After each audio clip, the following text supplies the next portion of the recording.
I remember it like it was yesterday. I was Tasha, just a girl working for her dad's company, starting from the bottom and making my way up. My life was pretty straightforward: work, family, and the occasional night out with friends. That's until I bumped into Alex at that little downtown cafe. It was a busy Tuesday, and I had just finished a long day at the office, dealing with numbers and endless financial reports.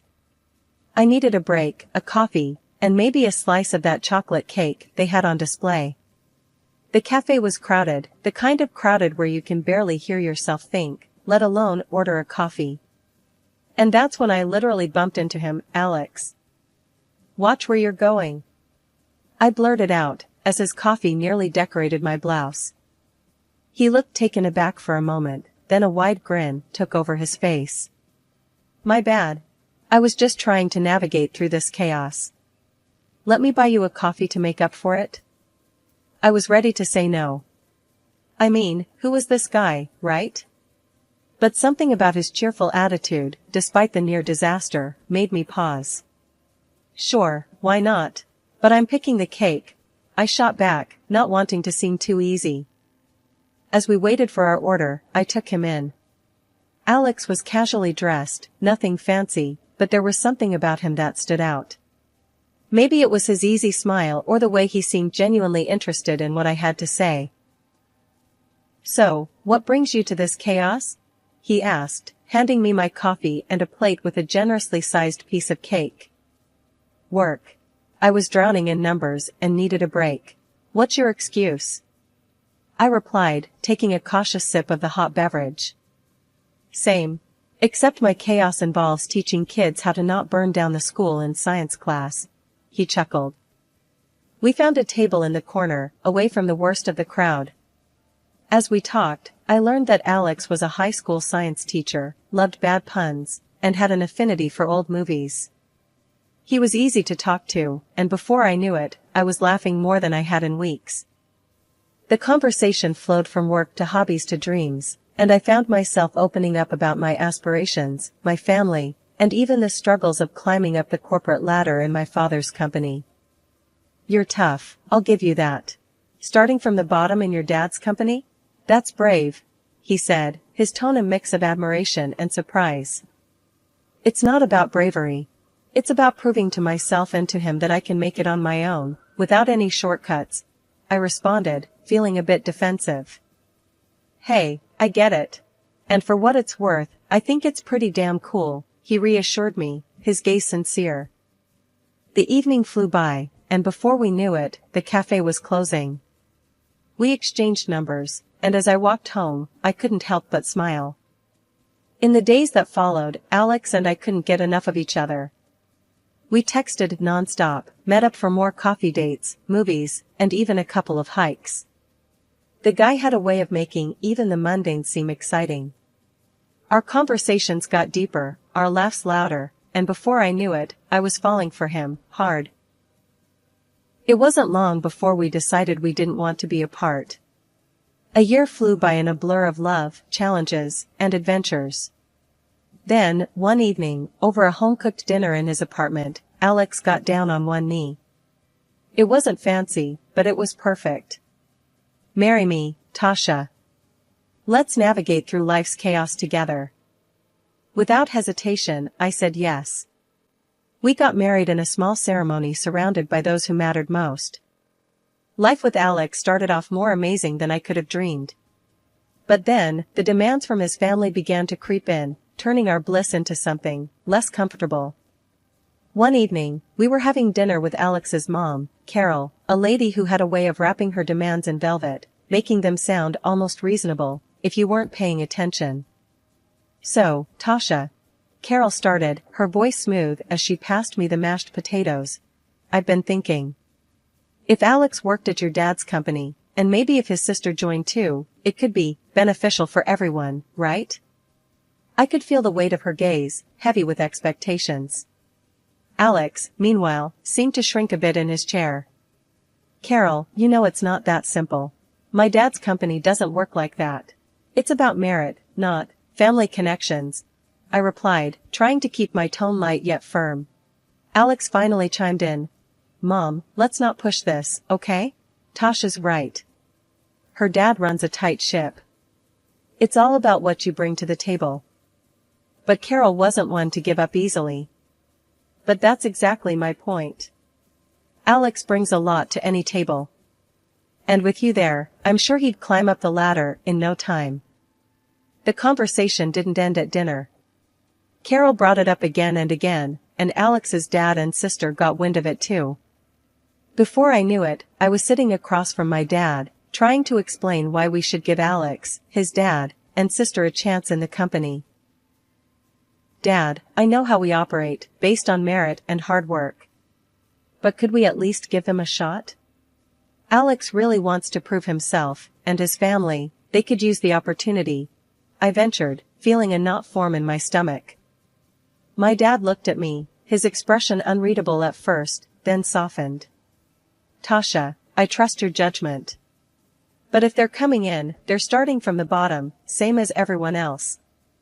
And there won't be any special treatment. If they're up for that, then we'll give it a try." I was relieved, but also a bit apprehensive. I knew this was going to be a tough sell to Carol and the rest. True enough, when I relayed my dad's conditions back to Carol, she bristled. "Starting from the bottom? But surely, with you there, they could get a helping hand?" I shook my head, firm. "No, Carol. It's how my dad runs his business. It's fair. Everyone gets the same treatment." Somehow, they all agreed, albeit reluctantly. 2 months after the whole ordeal with Alex's family joining my dad's company, things hadn't really cooled down. In fact, they heated up again when Carol, my mother-in-law, decided to stir the pot. She was over for what I thought was a casual visit, but then she launched into it. "Tasha, I just don't get it. My daughter's been with your dad's company for a while now, and there's no talk of a promotion or a raise. What's going on?" I tried to keep my cool, really, I did.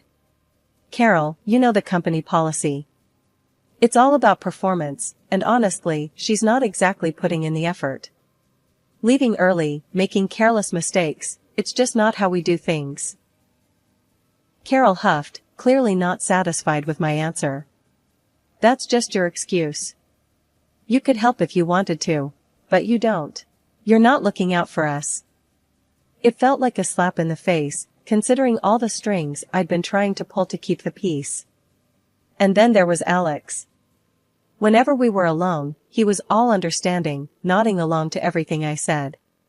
But the moment Carol was in the picture, it was like he switched sides faster than a politician in a scandal. And sure enough, that same evening, Alex came to me, all riled up after a chat with his mom. "Tasha, this isn't right. I'm working hard, and so is my sister. Why are we still at the bottom? You need to talk to your dad.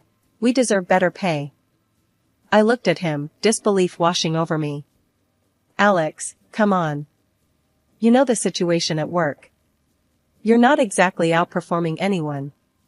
I've been helping, covering for you even, but there's only so much I can do without it being unfair to everyone else." He wasn't having any of it, though. "That's just it, isn't it? You're not even trying. My mom's right. You could change things for us if you wanted to."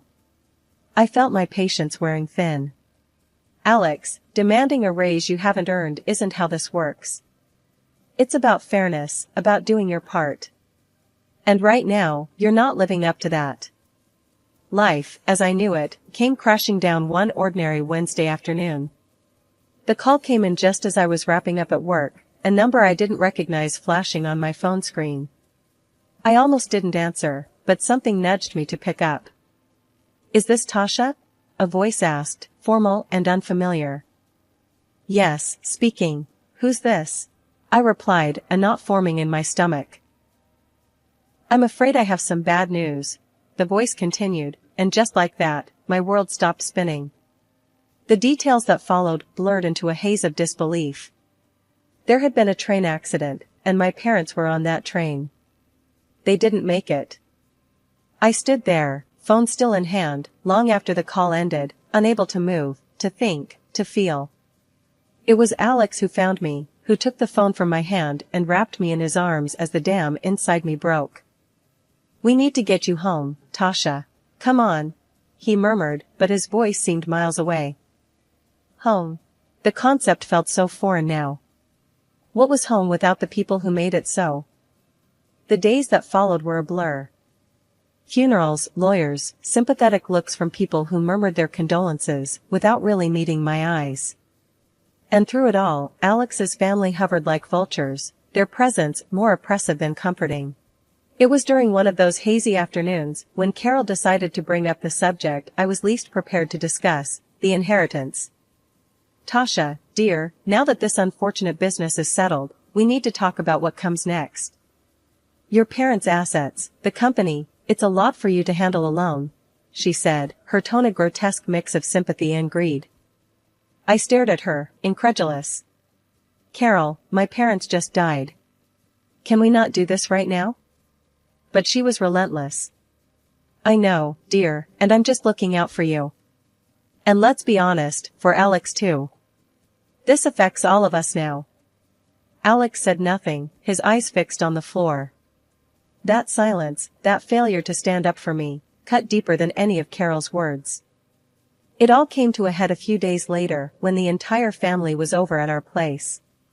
Carol, Alex, his father, his sister, they all acted like they owned the place, discussing plans for the house, the company, as if my parents' lives were nothing more than assets to be divided.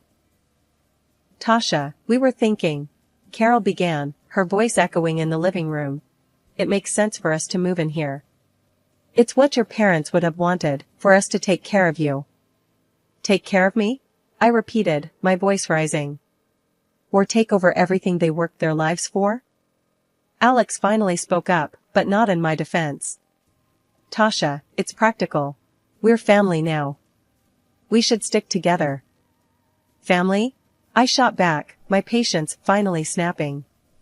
Family doesn't swoop in at the first sign of inheritance like it's some free-for-all. My parents aren't even cold in their graves, and here you are, planning your new lives in their home. The argument escalated, words thrown like daggers, each one exposing the rifts that had been forming for months. In the end, I stood alone in the living room, my stance clear. "I want everyone out," I said, my voice steady, despite the chaos raging inside me. "Out of this house, out of my life. I need space to grieve, to figure out what comes next, and I can't do that with you all circling like sharks." The fallout was immediate. Alex and his family left, but not without parting shots that stung with accusations of ingratitude and selfishness. My parents' funeral turned into a spectacle I was wholly unprepared for. Alex, along with his dad and sister, followed me to my parents' home. It was supposed to be a quiet moment, maybe a chance for them to offer some genuine support. Instead, it turned into something else entirely.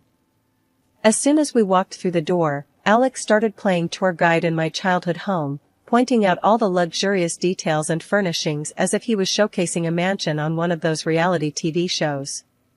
His enthusiasm was misplaced, to say the least, but what came next was downright appalling. Upstairs, his sister, practically bouncing with excitement, declared she had found her new room, the one with the expansive bathroom my parents had renovated just last year.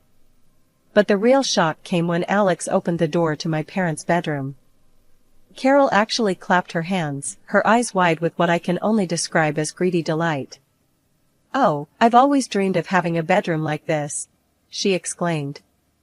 "It's decided then, this is where we'll stay." I was stunned into silence for a moment, watching them act as if they'd just won the lottery, rather than standing in the home of two people who'd tragically passed away. My shock turned to outrage, and I couldn't hold it back any longer. "Why are you acting like you own the place?" I demanded, my voice echoing off the walls, louder than I intended. "This is my parents' house, not a free hotel for you to pick rooms." Alex tried to smooth things over with that tone of his, the one he uses when he thinks he can make everything sound reasonable. "Babe, think about it. It makes sense for everyone. We'll be safer and more comfortable together. It's what's best, economically too." His words felt like a slap. Safer? Comfortable? My parents haven't even been gone a month, and you're already planning to move your family into their home? I won't have it. This is too much.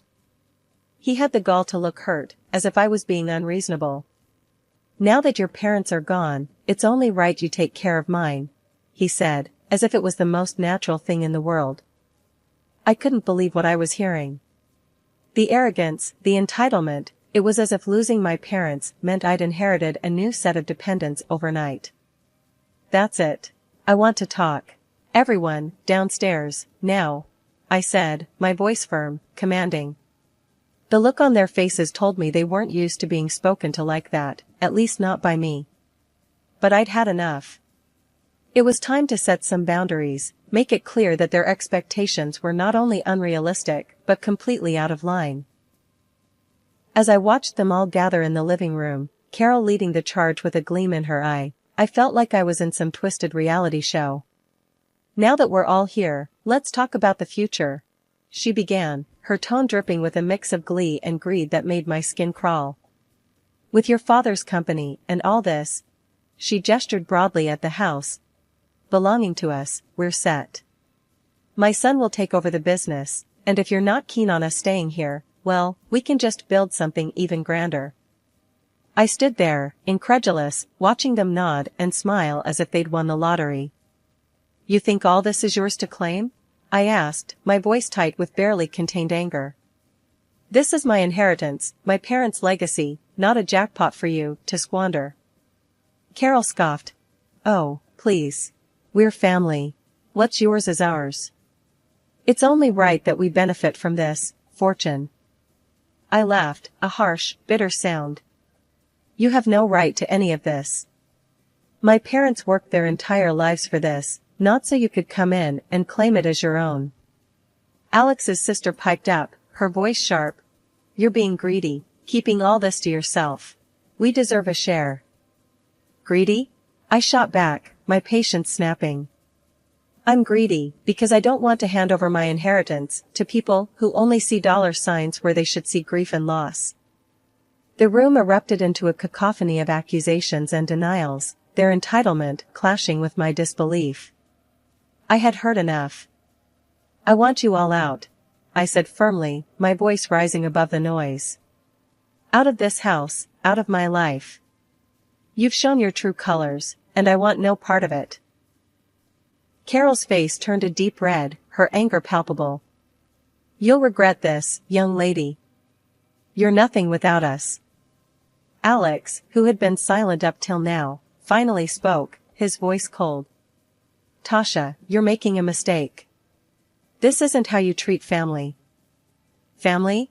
I repeated, my heart aching at the betrayal. No, this is how I protect myself from vultures, disguised as family.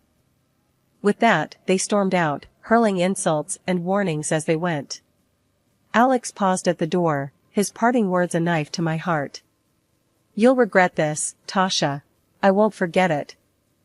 The door slammed shut, leaving me alone in the deafening silence of the house. I sank to the floor, the weight of the confrontation, of the loss, of the betrayal, pressing down on me.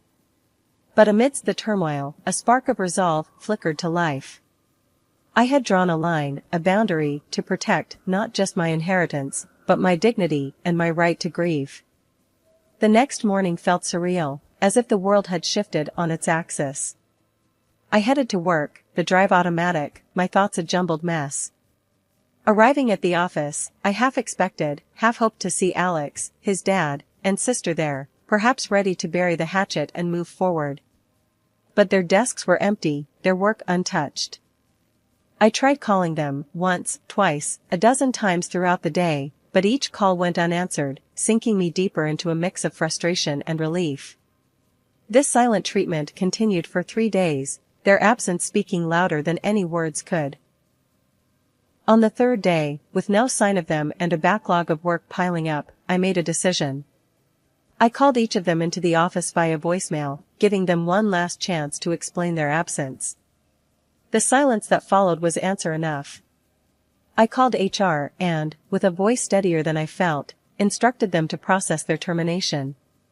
They're not coming back, I said, the finality of it all ringing in my own ears.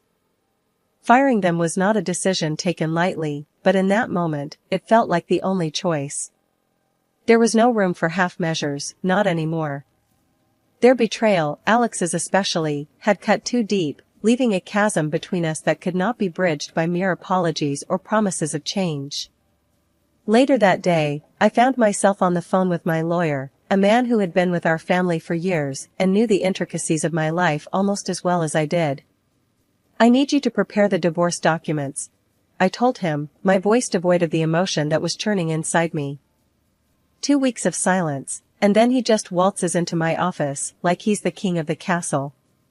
There he was, Alex, all sun-kissed and smug, acting as if he hadn't just vanished off the face of the earth. He didn't waste a second before laying it on thick.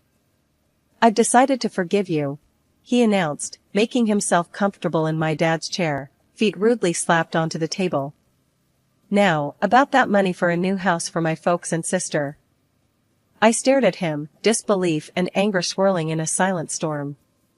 "Forgive me? And where exactly have you been?" "On vacation with my family," he said, puffing up his chest. "As the director, I don't owe explanations to a mere accountant." That's when it hit me, he really believed he could dictate the terms here. I kept my voice level, my calm a stark contrast to the storm brewing inside. "You were fired, Alex. And as for being the director? That's over. The divorce papers are filed. You have no claim here. Not to the company, not to any property." The color drained from his face, his arrogance replaced by shock, then fear. "You can't do that. I have rights.